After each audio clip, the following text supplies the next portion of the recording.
How's it going, all you vandals? This is Johnny Alpha, wanting to welcome you back to Graphic Vandalism. And I'm back with a brand new video, and this video is going to be a very special one, as I was given an advance copy of a new original graphic novel, and I was asked if I could make a video to help promote it.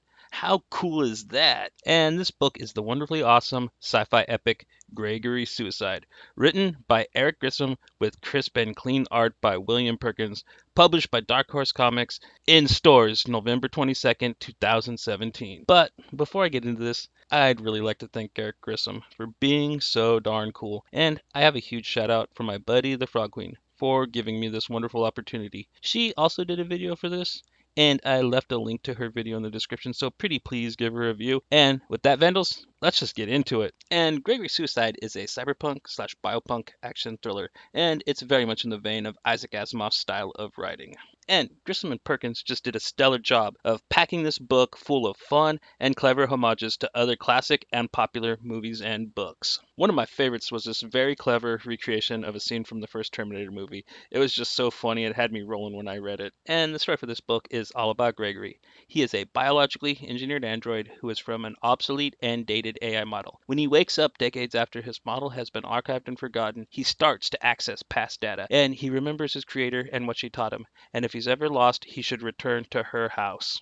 And when he gets there, he is met by his maker's granddaughter, a little Spitfire named Rachel, who is a revolutionary and a total badass. And after this, they just have to go on the run. And as they uncover the secrets of why Gregory's unit was activated, they just discover a huge conspiracy that goes very deep and threatens all of society. And I just have to say, I really like the character Gregory. Ever since I was a kid, I just love the idea of robots, androids, and cyborgs. But my favorite stories have always been the ones about innocent and conflicted units looking for their place in this world and fighting to prove that they have an identity and individuality. Gregory is a near perfect example of this, and when you find out why his model is called Gregory Suicide, it's just so tragic and makes him infinitely more relatable. I also have to give mad props to Grissom and Perkins for the fact that this is a nice, long graphic novel. But I read the whole thing in one sitting, and I'm not saying it's short. Not at all. It's just that the writing is so on point and the story just keeps moving. There's also a ton of really cool action and it's peppered perfectly through the tale, so there is very little in this book that isn't pertinent to the main plot. And I'm not gonna lie, usually when I'm reading, I'll have to stop every few chapters and I'll go check my Facebook, and after a while, I'll get back to the book. But not with this one, as it is just paced to near perfection.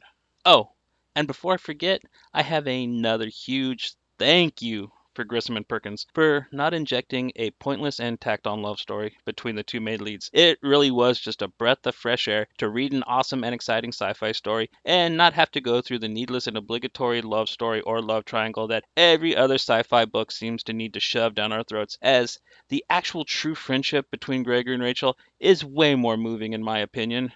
And this comic just comes packed full of all the fun geopolitical allegories you'd expect from this style of sci-fi. But it's the way that they are conveyed that sets this book apart from its peers. Also, another thing I love is just how clever the artwork was planned out.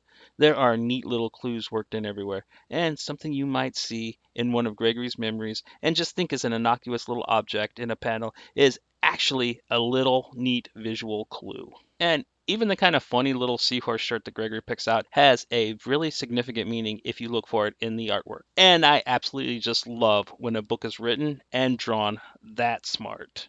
And like I said at the beginning of the video, this book is in stores November 22nd, 2017, and it's really just a book all you vandals should check out. But for now, until next time, this is Johnny Alpha from Graphic Vandalism saying don't stop reading.